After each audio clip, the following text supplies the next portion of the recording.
وقالوا لا تذرن آلهتكم وقالوا لا تذرن آلهتكم ولا تذرن ودا ولا سواعا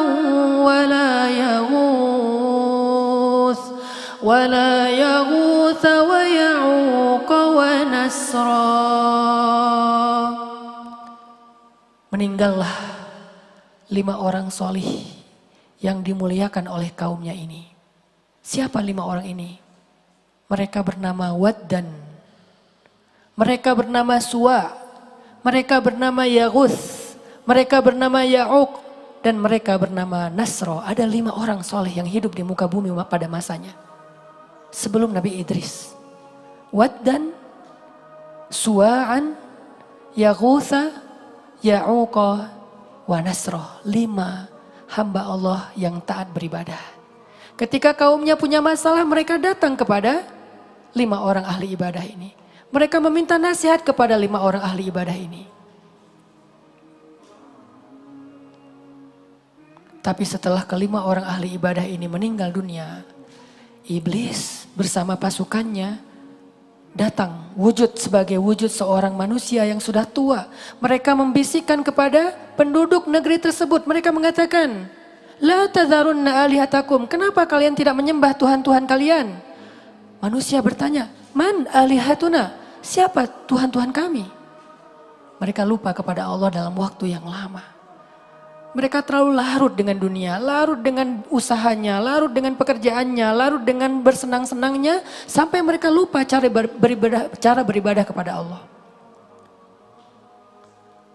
Ketika mereka lupa cara beribadah kepada Allah, ketika mereka meninggalkan kitab suci yang diajarkan oleh para nabi, ketika mereka tidak lagi berilmu, mereka menjadi orang yang bodoh, maka datanglah iblis menjadi guru mereka. Hati-hati dengan kebodohan. Ketika kita tidak belajar agama, maka yang akan mengajarkan kita kebenaran itu adalah iblis. Datang iblis mengatakan, La tadharunna alihatakum, La tadharunna alihatakum. Janganlah kalian melupakan Tuhan kalian. Manusia bertanya, Man alihatuna? Siapa Tuhan-Tuhan kami? Maka iblis mengatakan, Tuhan kalian adalah 5 orang soleh yang sebelumnya kalian muliakan. Waddan, Suwa'an, Yaghuthan, Ya'uqan, wa Nasra. Bagaimana cara kami menyembah mereka? Bikinlah, buatlah berhala, buatlah patung mereka. Lalu muliakanlah patung itu. Akhirnya untuk pertama kali di muka bumi, manusia membuat patung. 5 patung berhala yang kelak 3 diantaranya diletakkan di depan Ka'bah, 2 yang lain diletakkan di Taif.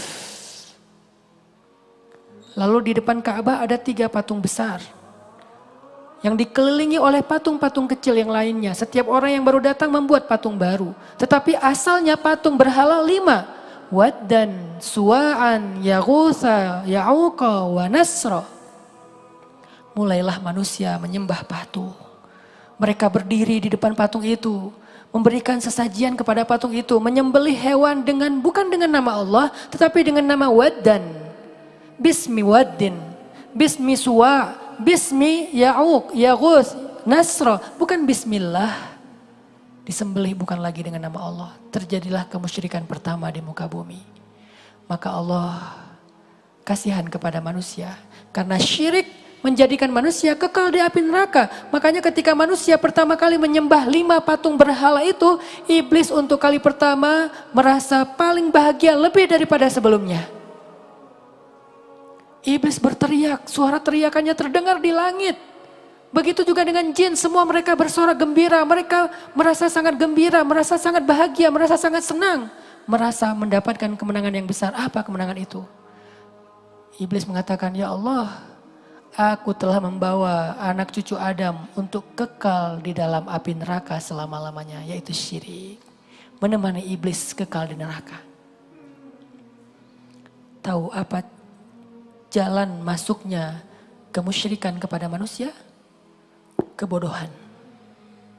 Karena mereka bodoh, Karena mereka tidak membaca kitab Allah, karena mereka tidak mau belajar, karena mereka tidak mau menuntut ilmu, akhirnya iblis yang menjadi guru mereka. Syirik pertama. Lalu Allah karena kasihan kepada hamba-hambanya, Allah mengutus Nabi Idris untuk mendakwahi mereka. Idris pun datang, mengajarkan mereka tauhid. Kemudian setelah Idris, Nuh alaihissalam mengajarkan mereka tauhid.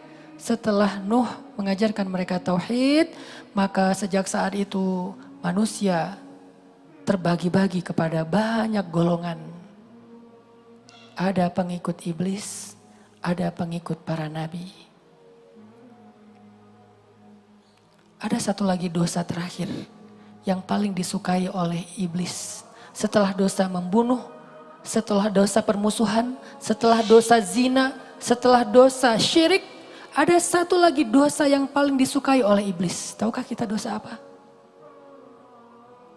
Dosa durhaka kepada orang tua. Makanya Nabi SAW selalu mewanti-wanti umatnya. Nabi mengatakan, ketika ada seorang sahabat yang bertanya, "Ya Rasulullah, man ahaqqun nas bibirri?" Ya Rasulullah, siapa orang yang paling berhak untuk mendapatkan kebaikan dari saya, bakti dari saya? Tahu jawaban Nabi? Ya Rasulullah, kalau saya punya uang, siapa yang paling berhak untuk saya berikan? Ya Rasulullah, kalau saya bisa tersenyum, siapa yang paling berhak untuk dapat senyuman saya? Ya Rasulullah, kalau saya punya perhatian, siapa yang paling berhak saya perhatikan? Ya Rasulullah, kalau saya punya kelapangan dada, siapa yang paling berhak untuk saya maafkan? Siapa orang yang paling berhak untuk saya berbuat baik kepadanya ya Rasul? Nabi menjawab, ummuka, ibumu.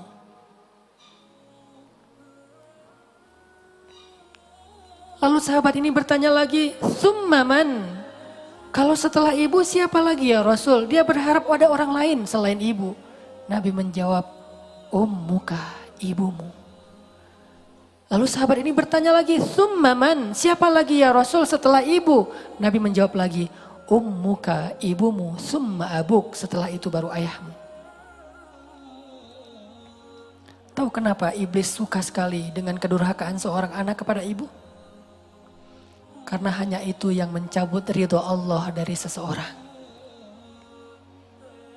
Sesungguhnya ridho Allah ada bersama dengan ridho orang tua, terutama ridho ibu.